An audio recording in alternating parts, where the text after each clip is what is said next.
la Suprema Corte de Justicia de la Nación regresó o turnó a los legisladores la responsabilidad de resolver sobre la objeción de conciencia. ¿De qué se trata esto? Una vez que la Corte determinó que la práctica del aborto en nuestro país no será ya penalizada, es decir, que con esto pudiera llevarse a cabo procedimientos de interrupción del embarazo, viene un tema, directo o ligado a este caso, que es la objeción de conciencia, y es la libertad en la que puede encontrarse un médico para practicar o no un procedimiento de interrupción del embarazo. Es un asunto que cae directamente en la bioética, porque mire, en lo que toca a los médicos, si usted llega lastimado, herido, y hay un médico dentro del juramento que hacen, pues el médico tiene que atenderlo, irrenunciablemente lo tiene que atender. Pero es lo mismo con la práctica del embarazo, de interrumpir un embarazo. ¿Qué matiz tiene esto? Bueno, y para ello le agradezco a la doctora Jennifer Hincapié, académica de la Facultad de Medicina de la UNAM, que pueda compartir con usted estos conceptos que nos ayudan a comprender de mejor manera este fenómeno. Doctora, ¿cómo le va? Muy buenas tardes. Muchas gracias, Mario. Buena tarde. Qué gusto estar con usted y su auditorio. Igualmente. Cuéntenos, por favor, ¿qué es este término de objeción de conciencia y si solamente está referido a este tema de hoy en boga de la interrupción del embarazo? Sí, muchísimas gracias. Mira, la objeción de conciencia nos va a hacer referencia a la posibilidad que tienen los profesionales de la salud, en este caso en particular personal de enfermería y de medicina, para abstenerse de participación de servicios de salud por razones personales. Quiero ser muy enfática que no son solamente los elementos religiosos los que están involucrados, sino que hace referencia particularmente a los principios y valores morales de cada persona.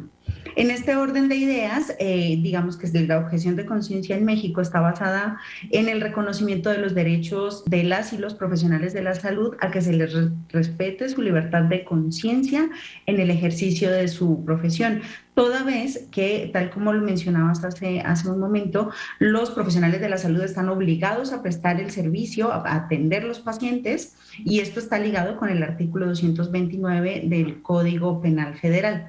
En este orden de ideas, cuando la intención de la interrupción del embarazo es voluntaria y, está siendo planeada, pues podría ejercerse una objeción de conciencia. Sin embargo, si hay un contexto de emergencia en donde se ve en peligro la vida de una mujer o de una persona gestante, en ese orden de ideas no se puede aplicar la objeción de conciencia. Si se hiciera una ponderación de valores, pues es más valioso respetar la vida que la consideración personal de cada médico.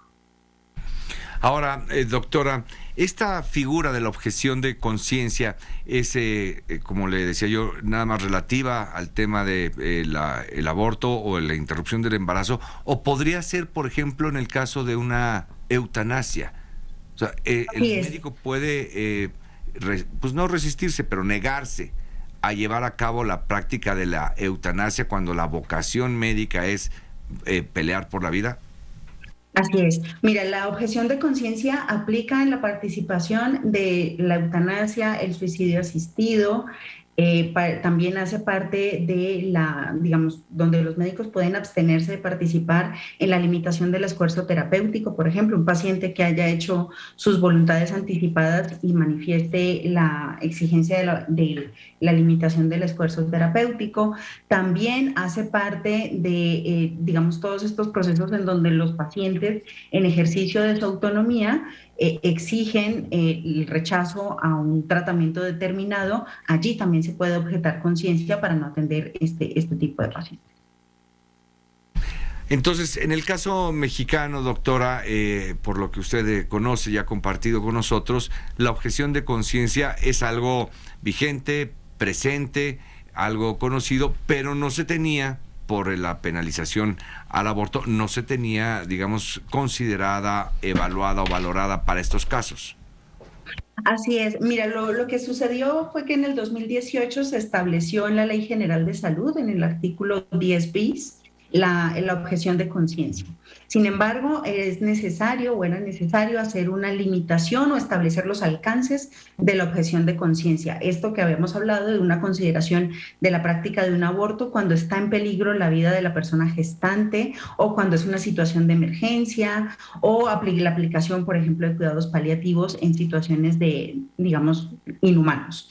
Ahora lo que nos propone la Suprema Corte es hacer una legislación al respecto y establecer de manera detallada qué sucede si yo, por ejemplo, Jennifer, llego a un servicio de salud deseando interrumpir mi embarazo, mi médico, el médico que está atendiéndome es objetor de conciencia, cuáles son los pasos que debe seguir, cómo se debe administrar el servicio, hacia dónde se debe referir al paciente, quién corre con los gastos, cuáles son las instituciones que podrían tenerlos, y de las otras cosas que se está estimando es que también debe existir un registro de los profesionales de la salud objetores de conciencia y quienes no son objetores de conciencia para poder hacer una referencia adecuada de los pacientes.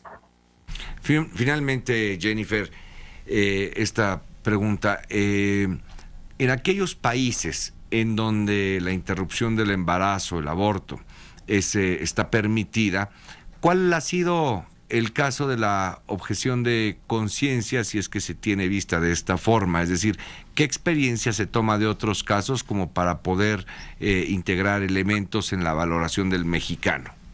Muchísimas gracias. Sí, mira, es muy importante tener en cuenta que efectivamente la OMS ha reportado de manera reciente que el número de médicos y de enfermeras objetores de conciencia ha incrementado en los países en donde se ha despenalizado la práctica del aborto.